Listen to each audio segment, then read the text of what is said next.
de los cubanos que están fuera son de la raza blanca y por lo tanto no reciben dólares para poder viajar. O sea que hay un sector principal de la población cubana que no va a poder viajar y que se siente frustrada porque los cubanos del exilio le mandan dinero a sus familiares y ellos van a poder viajar. O sea que esto lo que va es a profundizar las divisiones sociales, económicas y raciales en la isla.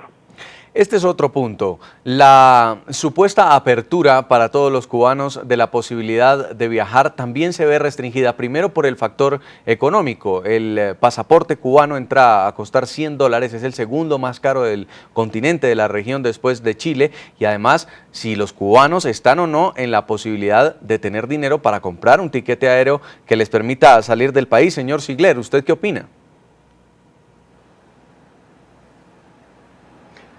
Sí, mire, por supuesto que sí. El gobierno cubano está a falta de dinero duro y de alguna manera tiene que buscarlo. Y como que eliminó lo que ella la llamada, mal llamada carta blanca, que ellos le llamaban, que era una exageración de dinero, lo decoraban por un papelito que era $150. Pues bueno, ahora se lo están poniendo al pasaporte. Están cobrando $100 por el pasaporte. Todo el mundo no tiene esas posibilidades y por ahí eso es un escape más eso es una entrada más de dinero que el gobierno cubano va a tener, y quién quita que también el pasaje lo pueda subir también en lo sucesivo. El punto clave, las razones a las que obedece la lenta apertura de Cuba al mundo. 23 años después de la caída del muro de Berlín, los hermanos Castro rompen su propio muro, el mismo que le impusieron a través de una dictadura a los cubanos hace 54 años. El fracaso económico y social que podría desencadenar un levantamiento civil parece ser la causa que podría llevar al régimen a esta tímida decisión.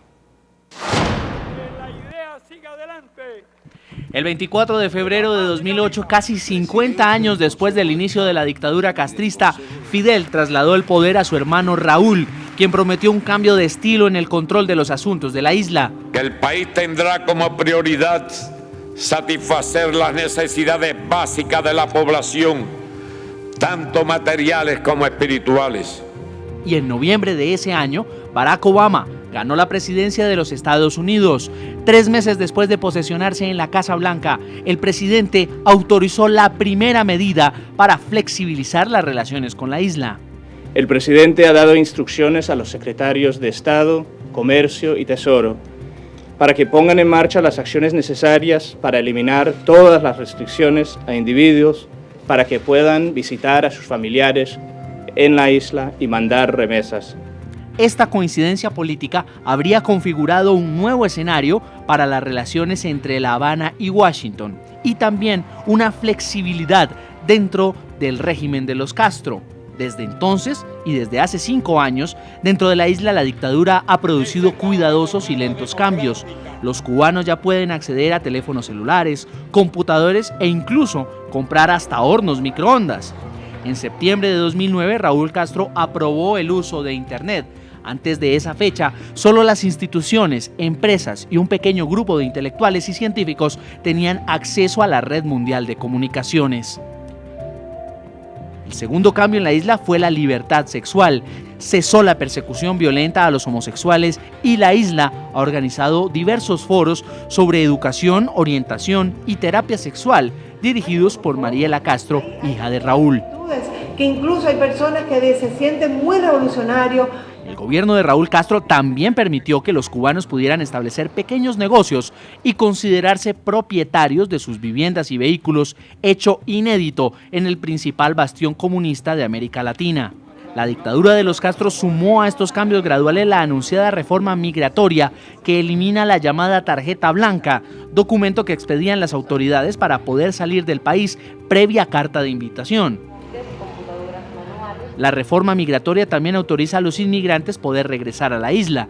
Sin embargo, esta reforma impide la salida del país a los disidentes del régimen, los médicos, los funcionarios de gobierno y los deportistas. Una apertura a medias que al parecer esconde un interés de la dictadura. No pueden salir los médicos, no pueden salir los opositores, no pueden salir las personas que pertenezcan a distintas entidades del gobierno. Entonces yo creo que es una medida poco propagandista.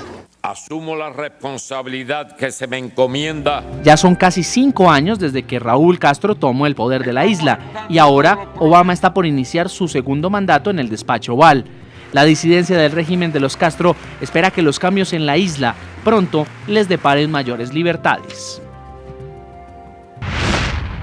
Vamos inmediatamente a La Habana, Cuba, a saludar a Monseñor José Félix Pérez, es el secretario adjunto de la Conferencia Episcopal de la Iglesia Católica Cubana. Monseñor, bienvenido al programa La Noche.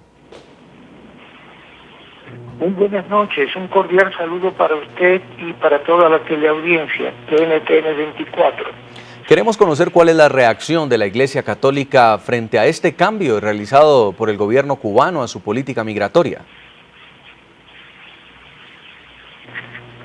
Hasta el momento no ha habido un pronunciamiento oficial de la Conferencia Episcopal, de modo que podré expresarme a título personal y también recogiendo lo que he podido escuchar y compartir con algunos obispos y hermanos sacerdotes. Una primera valoración de estas normativas pues es positiva, por cuanto que ya muchas personas, no todos, pero sí muchos podrán viajar según deseen y según los requerimientos que ya van a ser pues menos comparados a los que había hasta este momento. De modo que es una valoración en un primer momento positiva.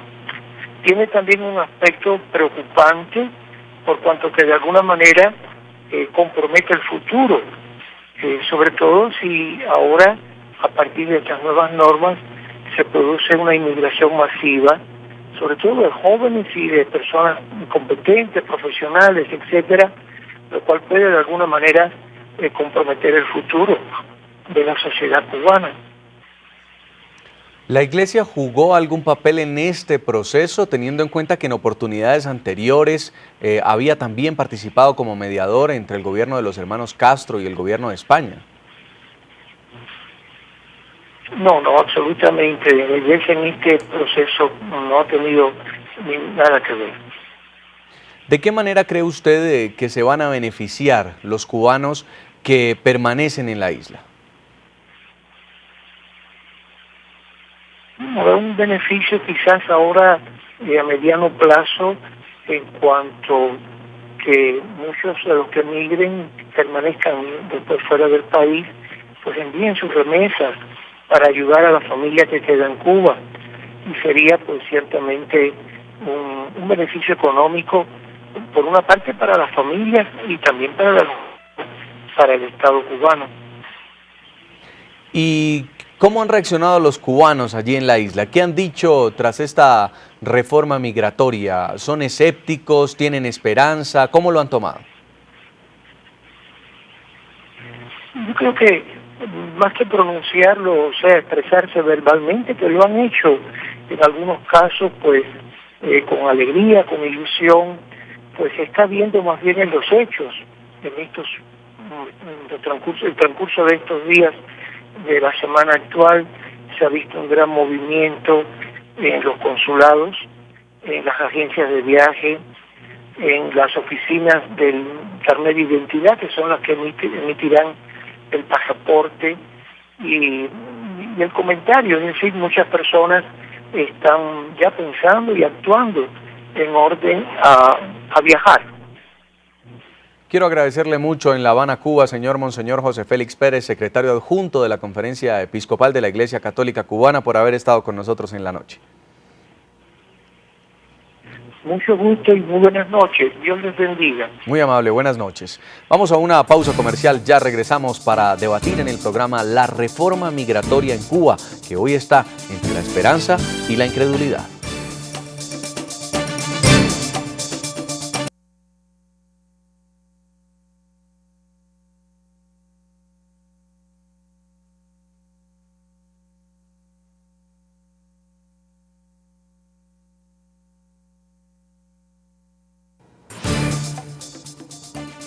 Seguimos en la noche. Durante medio siglo, los cubanos estuvieron bajo una estricta ley migratoria, bajo la cual debían tramitar varios documentos para salir del país.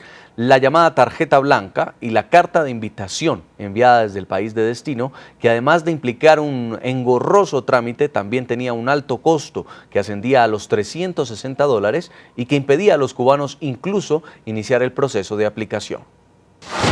Antes de este 14 de enero, la salida de cualquier cubano de la isla era una tarea titánica, casi imposible. Salir de la nación caribeña era imposible y regresar también. Muchos calificaban a Cuba como una cárcel inexpugnable. Una carta de invitación y la denominada tarjeta blanca eran los dos documentos exigidos por el régimen a todos los que quisieran viajar al exterior. La tarjeta blanca otorgaba al solicitante el permiso para dejar el país e incluso el número de días a los que tenía derecho a permanecer por fuera de la isla. Esta notificación relaciona a las personas que han sido autorizadas a realizar el viaje solicitado y fija el término y condiciones de dicha autorización. Además de la tarjeta, los cubanos debían presentar una carta de invitación que era enviada desde el país al cual se quería viajar. El engorroso trámite de estos documentos se complicaba por su altísimo costo.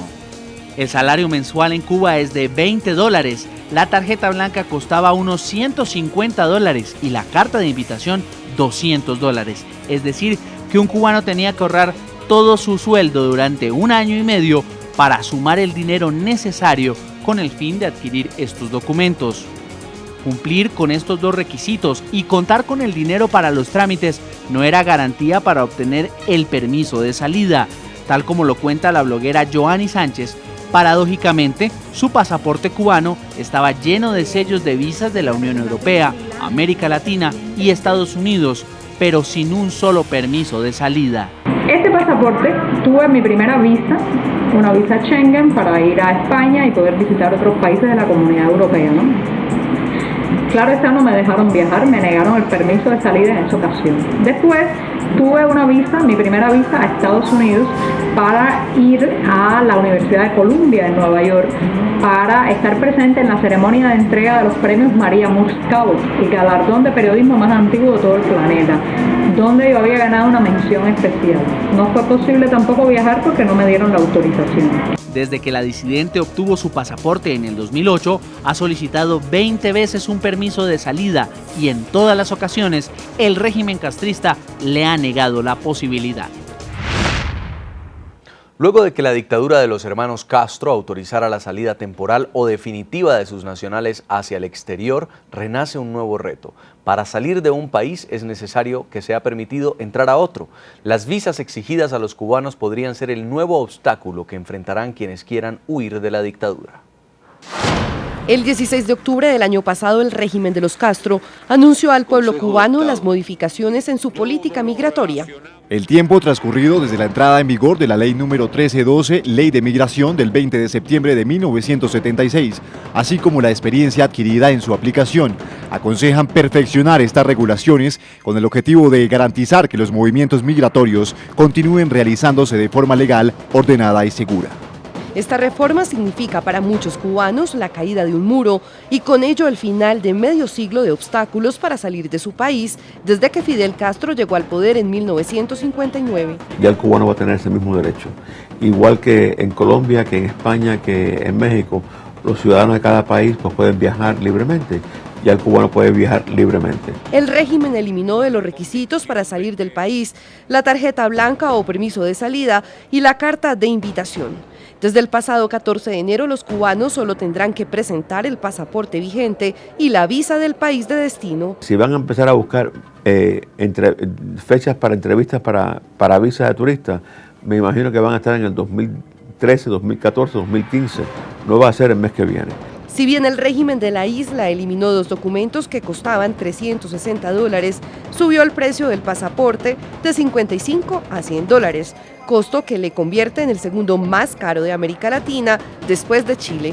están cambiando la tarjeta blanca por un sello, están ahorrándose el papel de la tarjeta blanca por el sello, pero en realidad siguen las mismas restricciones. Además del costo, la reglamentación para la expedición del pasaporte está sujeta a varias condiciones y bajo esta reforma, el régimen castrista podrá negar el documento por razones de seguridad nacional o a quienes estén dentro de la fuerza de trabajo calificada. Todos los cubanos no tenemos derecho a viajar y entre ese grupo están los profesionales y los disidentes.